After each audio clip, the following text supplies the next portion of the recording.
Hello, everybody.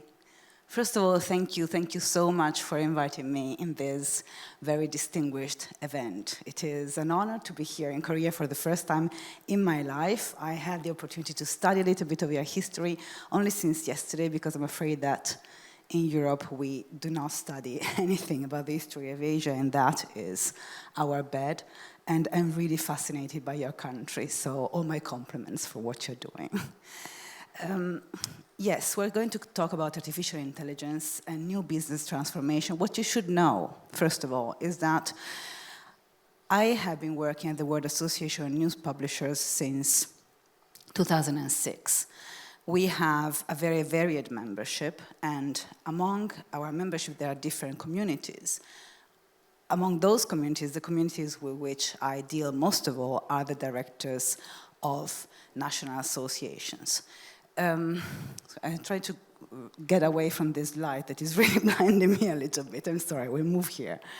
So the association directors are the chiefs of the associations that bring together all the publishers of a country, and that normally deal with lobbying government, most of all, so to obtain something, to obtain conditions that are interesting for the whole of the industry of that particular country. We also have a member here in Korea, in the Korean Newspaper Association. This is important information because this tells you that this public, which is my direct peers, they have been interested in the last 4 or 5 years, particularly with the relationship between platforms and news publishers and the revenue shares and how much advertising money Google and Facebook, or in your case Naver, should give to publishers. But ever since June, at least, they started insisting that I deal with artificial intelligence. That is a very short time for these technical legal people to get interested in a topic. Now 50% of my time is on this. And I can tell you seriously, it is very, very fast. So let's use a few basic tools so we understand what we're talking about. This always brings in very bad memories. It reminds me of the early times of social media, something that we call the Uber model.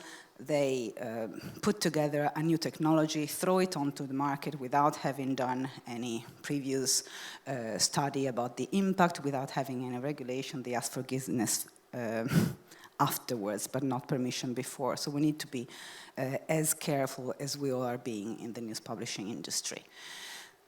So what happened in November 2022? ChatGPT 3 was released, it became mainstream. In March this year, it started being used as ChatGPT 4. What it is a large language model. I will just summarize how these work. So in a sentence, the large language model use the tokens of the prompt, so the words that you give them to as a prompt, to try and guess what is going to come next. They do this because they have been trained on a very large amount of data, which are the tokens.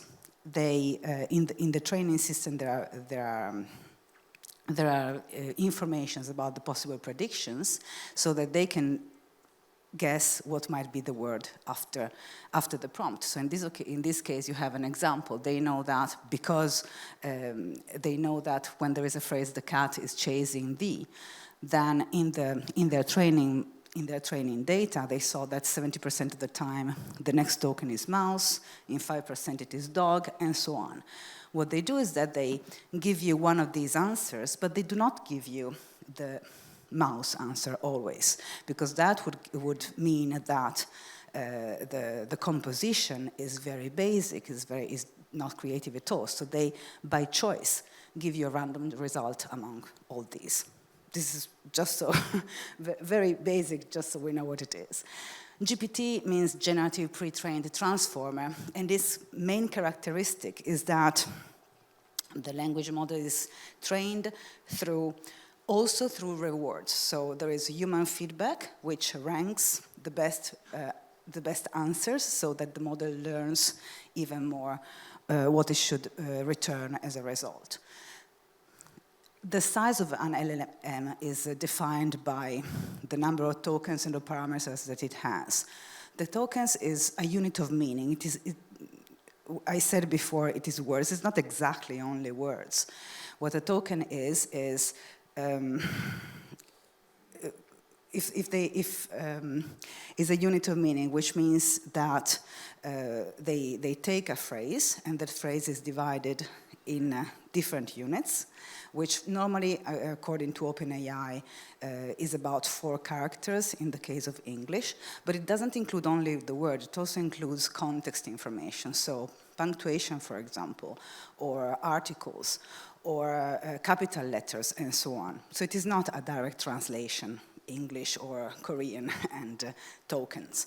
And the parameters instead are numerical values that help the LLM understand the connections between those tokens so that it can give you a prediction about how likely it is that the next token to be what they are predicting. This is how GPT evaluated, and you can see how fast it went in the last less than a year. So in November 2022, that's when we started talking about it. It was ChatGPT 3. You had 175 billion parameters and 300 billion tokens. GPT-4, which was released in March, is rumored, we don't know it exactly, to have 1 trillion parameters and 13 trillion tokens. You can find an example of how improved this technology has been in only 4 months. This is an example of asking this professor, Mark Hansen from the Online News Association, asked GPT-3 the question, when he gave ChatGPT-3 the prompt, when Edward Snowden becomes president, and then he waited to see what GPT-3 was telling to him as a result. So you can see that, number one, the approach is talk to, like a lecture. Then there are very long segments of text compared to previous iteration of GPT, which I didn't show you. And it does show you the probability of the different random choices that it makes. You can see that it is pretty good, the result, because you find here words that indeed make sense when in a context where you speak about Edward Snowden. You have surveillance, you have privacy, you have technology, digital security, and so on. But it still assumes that Edward Snowden can become president. Then you have GPT-4, which has a completely different approach. Number one, it is more like an assistant. It does not talk at you, but it is more like a chat going on. And then, look at this prompt. So when Edward Snowden becomes president, GPT answers, well, as an AI language model, I cannot predict the future, which is true. He says, well, Snowden didn't say at all that he was going to run for president, and also his eligibility is very doubtful. Absolutely true. But if in a very hypothetical scenario he were to become a president, then this is what probably he will be favoring in his policies. Whistleblower protections, privacy and surveillance. So this is scary, because this is something that I could have answered seriously. I don't know about you. So how is artificial intelligence now affecting the production of newspaper? OneInfra has, of journalism. OneInfra have published a report in late May this year. This is the title, and what we did was that we surveyed 101 newsroom executives from all around the world, trying to understand their experiences so far with the technology. This is the split of the survey participants. There were, as you see, 54% from Europe, 30% from Asia, and so on. The first very interesting result was that an impressive amount of newsrooms are already using every day actively generative AI tools. 50% are using it, 50% are not. The fact that the adoption of these AI systems was so big again, this all started only in January, and this question was 5 months later. It tells us two things. Number one, that half of the industry, of course, was very quick in adopting, and second, that the other half of the industry decided not to so far. So it says, number one, that they're very curious, and number two, that they're very cautious as well. They're using it, but they're not using it very much, because, as you see, 70% of the ones who were, I can point. Anyway, 70% of those who have answered, they have said that only less than 15% of their journalists are using generative AI weekly. But for 17% of the participants, there is a very good level of curiosity. 6%, even about 50% of participants. So they see the value of AI. 70% of the surveys, of the people surveyed, say that they see a very important short-term helpful use for generative AI. But this is one of the most important things. Only 1 out of 5, 20% of people interviewed said that in their company they had management guidelines as to how to use guidelines when they used generative AI. More than half said that their journalists could use generative AI however they wanted.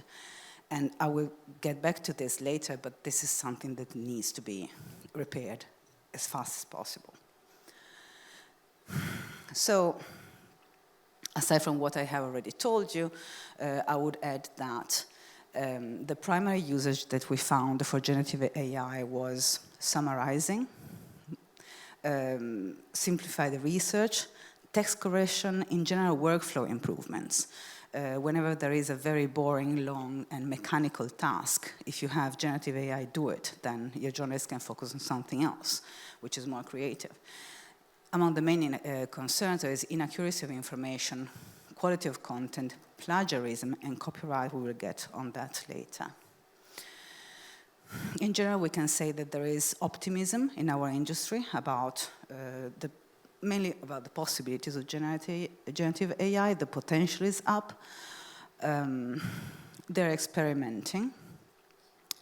And the questions that are more burning are how to deal with the misinformation that might come out of using generative AI, how to deal with the lack of accuracy that it often shows, how to defend privacy, and regulation. As far as regulation goes, that is something that was approached as early as May 2023 by, this is Sam Altman, the CEO of OpenAI. He was speaking in front of the Senate Judiciary Committee in the US. And he was the one who said that an agency is needed to grant licenses to companies that intend to put together LLMs or generative AI systems. There should be safety regulations, there should be tests before releasing the public. And he also said this phrase, if this technology goes wrong, it can go quite wrong. We have some countries that have already regulated AI. China was the first one of the first ones. Actually, Japan in 2019 already published a regulation, but China was the first which responded with regulations to the release of ChatGPT-4. With 24 guidelines that, as often, they have quite a bit of, they brush a little bit shoulders with some censorship, but it does show that there is an interest in regulating it. This is a picture from the first AI Safety Forum that was first organized in September 2023 in the US. Ever since, there have been another 2 with less stars. As you can see, all of them were here at this point: Elon Musk, Zuckerberg, Bill Gates, Sundar Pichai, Sam Altman. At the end of this first iteration of Safety Forum, Democratic leader Chuck Schumer concluded that participants more or less agreed that a regulation was needed, but they couldn't agree at all on who might regulate it. And it is always the case, isn't it? When it is a global problem, you never know who has the power to actually do something about it. Now, I was working on this presentation on this day. My deadline was October 30. Yuri had given me October 30 as a deadline. It was very difficult to stop working on this because things are happening literally every given day. October 30, the day of my deadline, Joe Biden, the President of the United States, issued an executive order ordering basically all of the agencies of the government of the US to work on a safe, secure, and trustworthy development and use of artificial intelligence. On 30 October again, there was the declaration of the Group of Seven that we already heard about in the opening of this event, where the Hiroshima Artificial Intelligence Processing was issued, including international guiding principles. It was a list of 11 principles that should be kept in mind when developing AI systems, and the most important for us, I would say, is number 11, that speaks about protection of privacy and of intellectual property. And it was issued, the principles were issued together with a code of conduct for AI developers that basically for each principle tells developers how to best practices is how to approach them in the best way, how to enact them in the system they're developing. And again, Japan was at the forefront of the AI regulation because it started in 2019 with the social principles for human-centric AI. On 1st November, I was late by 2 days with my deadlines because on 1st November I was waiting for the end of the two-day UK summit that included 28 countries, included China, the US, the UK, the whole of Europe, and they signed the Bletchley Declaration, where they agreed to cooperate on evaluating the risk of artificial intelligence. You will know that the next meeting is going to happen in 6 months here in South Korea. And then, of course, there is the European Union, which has been working on an AI Act ever since 2021. The Act is expected to be issued by the end of 2023, beginning in 2024.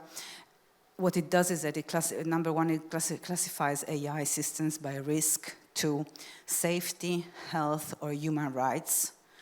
And depending on whether the risk is minimal, limited, or unacceptable, it ups the boundaries towards these AI systems with very steep non-compliance penalties up to 30 million. The use of generative AI in newsrooms. Now, generative AI has been used in newsrooms for a very long time, particularly in fast financial coverage by Associated Press, Bloomberg News, and Reuters, in sports coverage, like, for example, from the Washington Post and, again, Associated Press. But ever since 2022, so when GPT-3 was released and then GPT-4, new experiments were started. This is a report on which I will not stay much because you have another speaker later today who is the boss of this institute, Polis, within the London School of Economics. They published a survey similar to the one from WANIFRA on a survey of newsrooms on the use of AI. And what they found, and among the findings that they have, they give examples of some AI-powered tools that are being used right now in newsrooms around the world. So for example, you have Bloomberg, who uses Bloomberg GPT, which is trained on financial data and summarizes financial documents. You have James, from the Times of London, and this is a content management system that analyzes user behavior for higher personalization. Links Insight from Reuters. It analyzes very big data sets and returns contextual information to support investigative journalism. What this report finds is that the newsrooms are using AI in every single one of the content, or the stages of content creation, from ideation to publishing.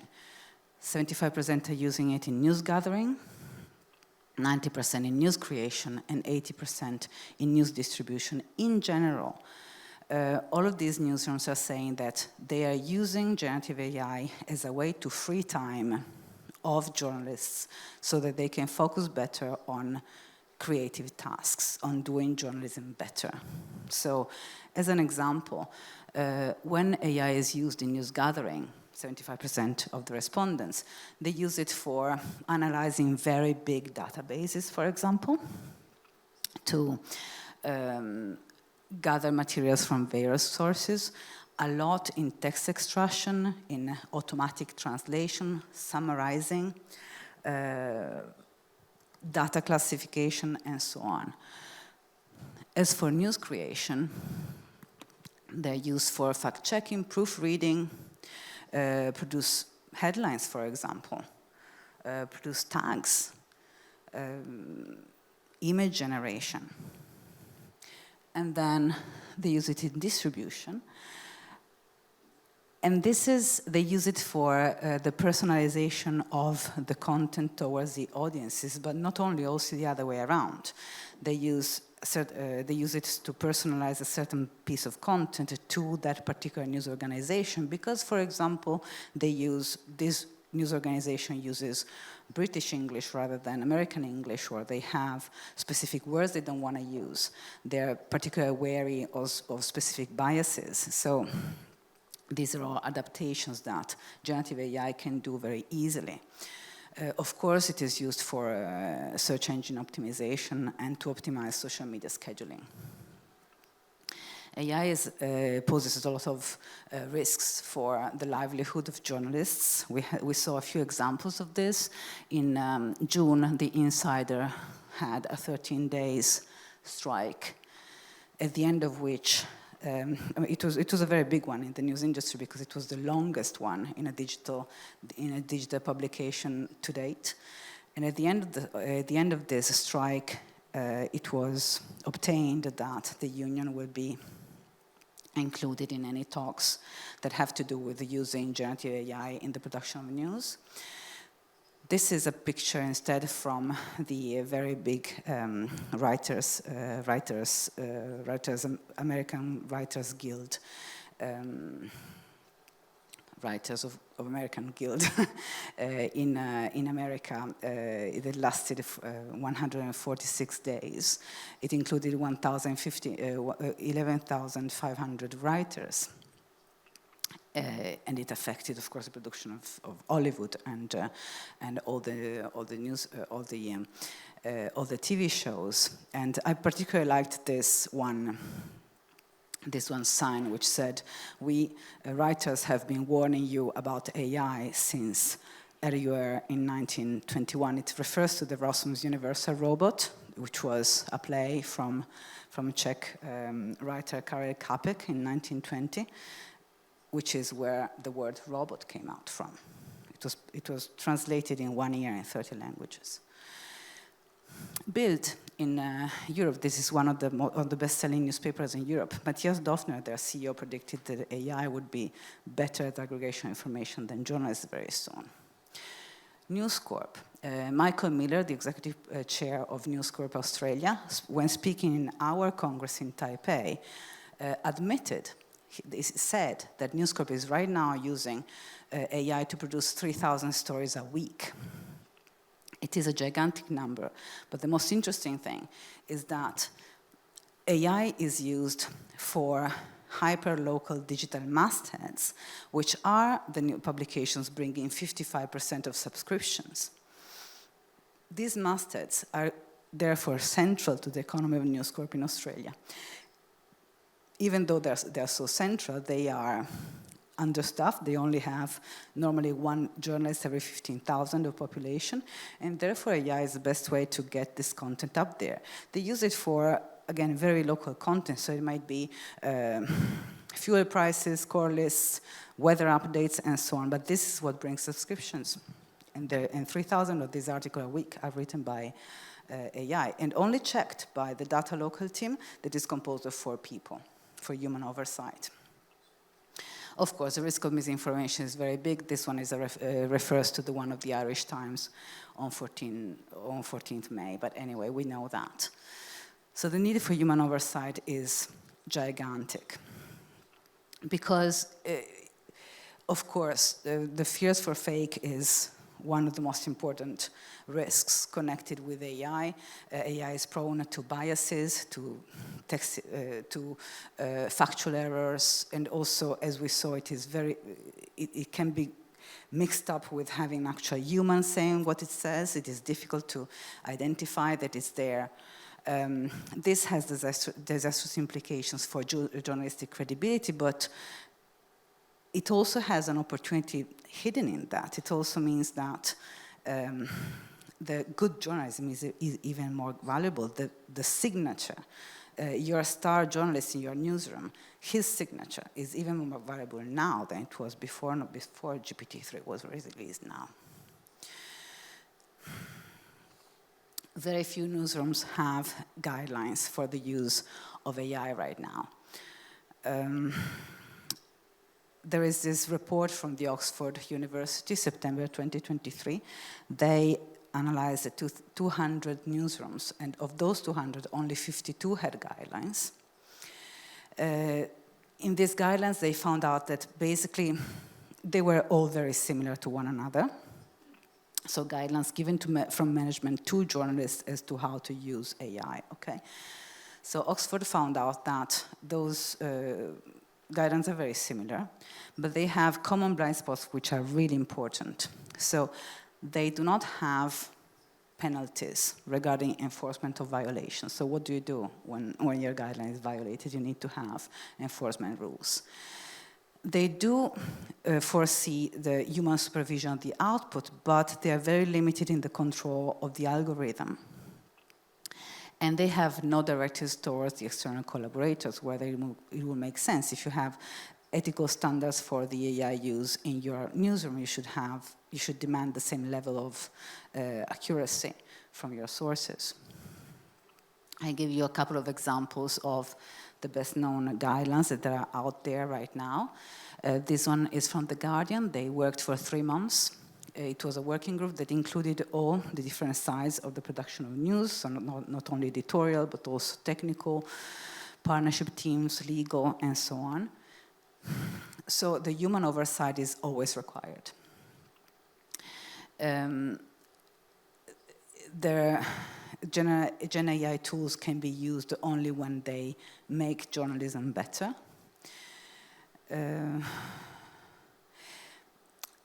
Significant elements can be published when generated by AI only if there is an explicit green light from the senior editor, and the public needs to be warned that this is happening. Prefer using AI, as I was saying, when it is used to improve the quality of the work, so to interrogate large data sets, to create ideas for marketing campaigns, to reduce time-consuming business practices. And very importantly, choose AI tools based on their respect for permissions, transparency, and a fair reward of content, so basically contribute to better AI systems being out there. The most evolved is probably the guidelines of AP,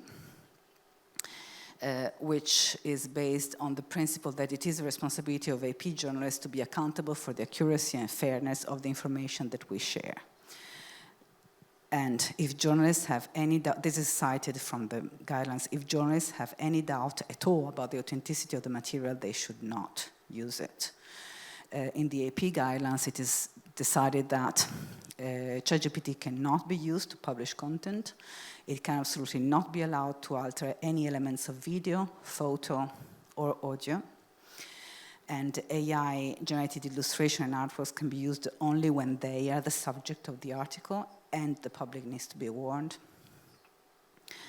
This is very important. Confidential, sensitive information cannot be put into AI tools. This is really extremely important. You don't want to put any data on your sources into an AI tool because you do not know where that information goes. So that could be dangerous for the source's identity theft, of course. There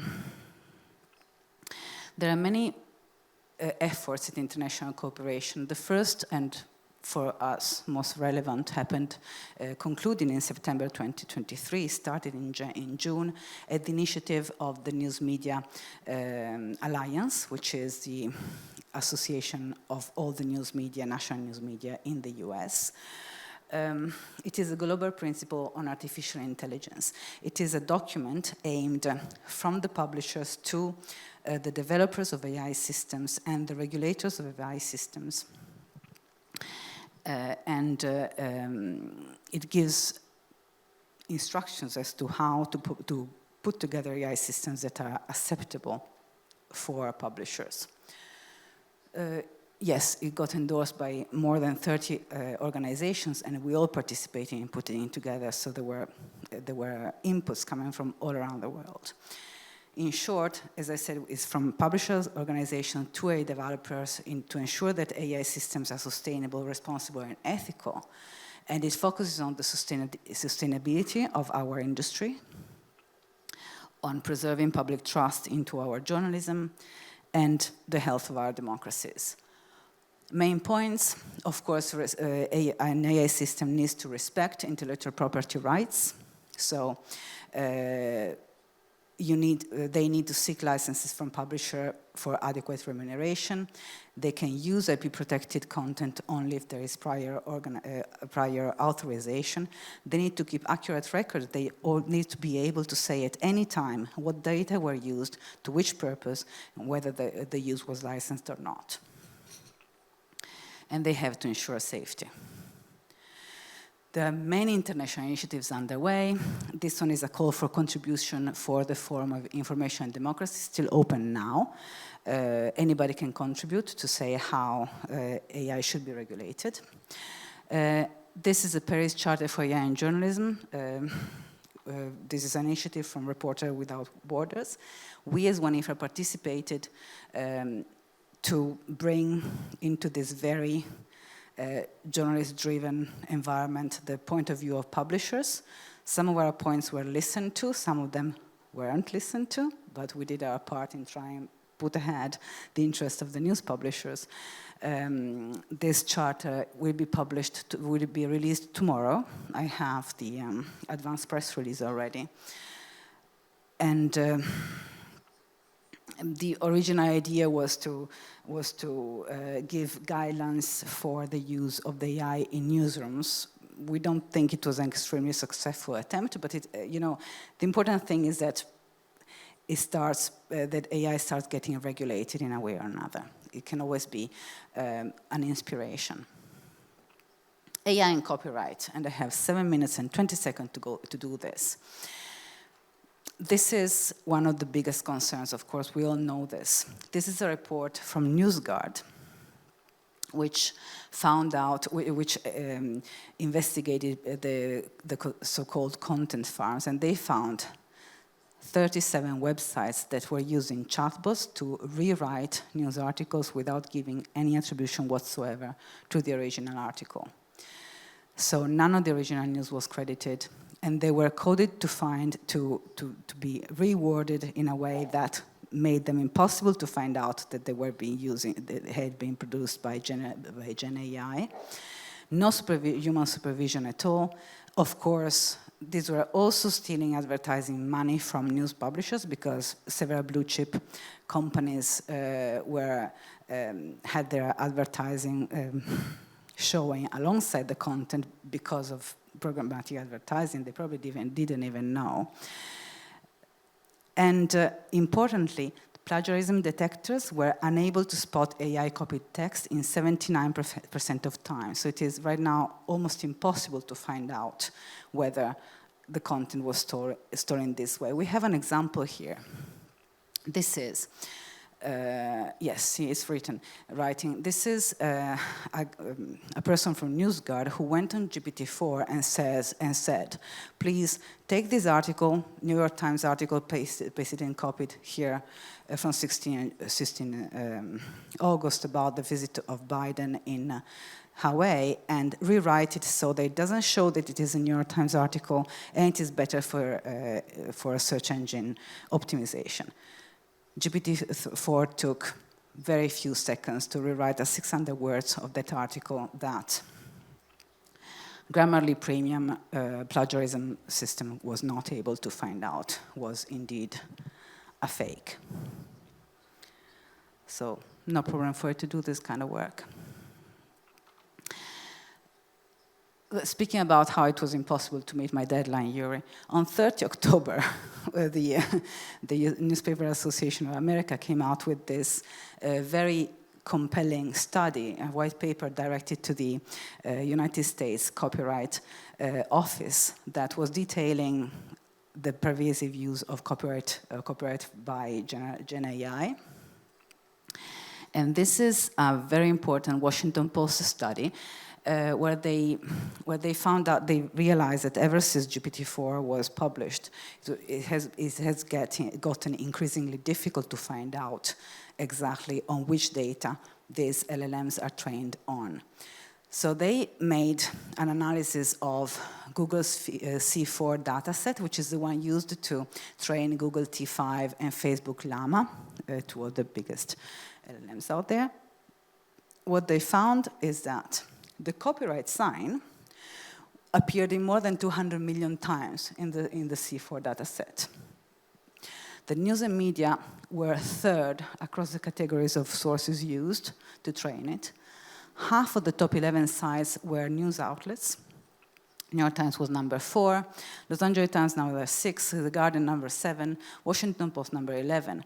And importantly, very well-known sources of misinformation had a strong presence as well. We're speaking of Russia Today and Breitbart. So we're down at the conclusions. You need to learn from them. Facebook and Twitter have issued a no-crawl right now towards training systems. Reddit is about to charge for access. Even better, learn from your peers. AP was the first news content creator that announced a deal with ChatGPT Maker, with OpenAI, to license their news stories since 1985. Didn't say what the financial terms were, but this is extremely important to OpenAI. I will tell you that in a second. At the same time, the New York Times has blocked the web crawler.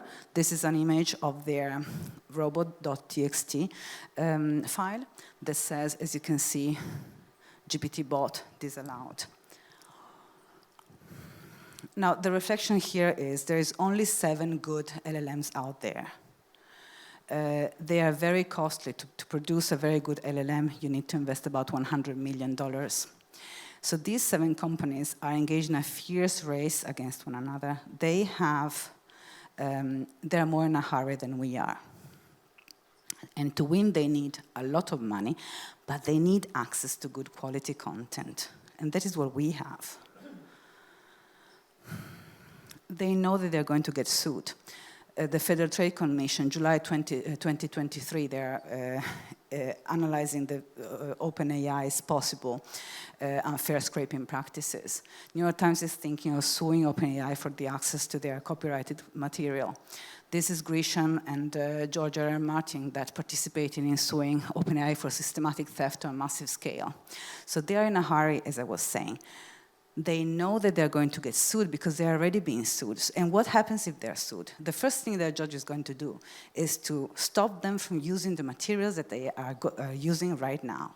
This is why a deal like the one of AP is for them extremely valuable. Not only because they have access to good content, of course, but also because they will keep having access to content when they fatally will be told by a judge to stop using that content. They need to secure access for this specific region. So they are in a hurry, they expect losses, and they need to secure access. I will add one more thing.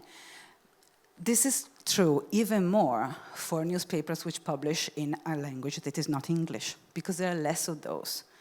So OpenAI is going to, and LLMs are going to need very much your content. Their output is only going to be as good as the input that they're going to use.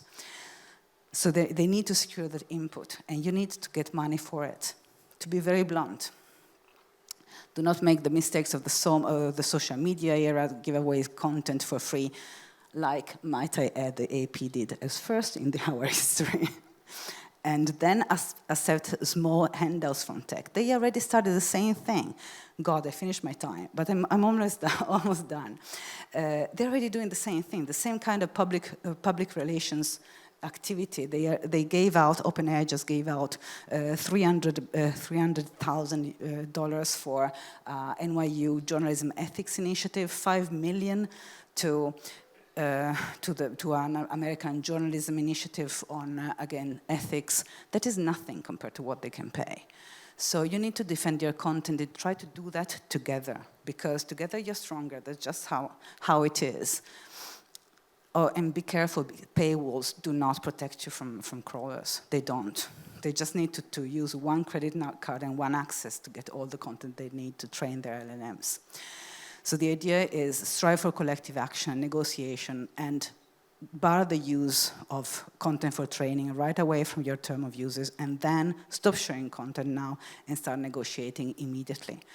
Takeaway number one is that they can afford paying for your much-needed content. OpenAI surpassed 1 million users in 5 days after going public. They have 1 billion revenues in 2023, and they're giving 5 million to the journalism initiative. In just 7 months, they grew to being worth twice as much as News Corp. In September, its value has skyrocketed to $80 billion. Last slide. AI is here to stay. You have to deal with it. There's nothing to do about it. Your journalists are going to use it. So get informed and train your staff in the use of AI, but all of the staff. So not only the journalists, not only the management, also the tech people. Adopt guidelines for your organization that would apply also to external collaborators. Join international efforts. Why not? Add on your online terms and conditions and no crawl, express prohibition of the use of your IP, and then unite and negotiate and get paid for your content. So that was me. Thank you very much.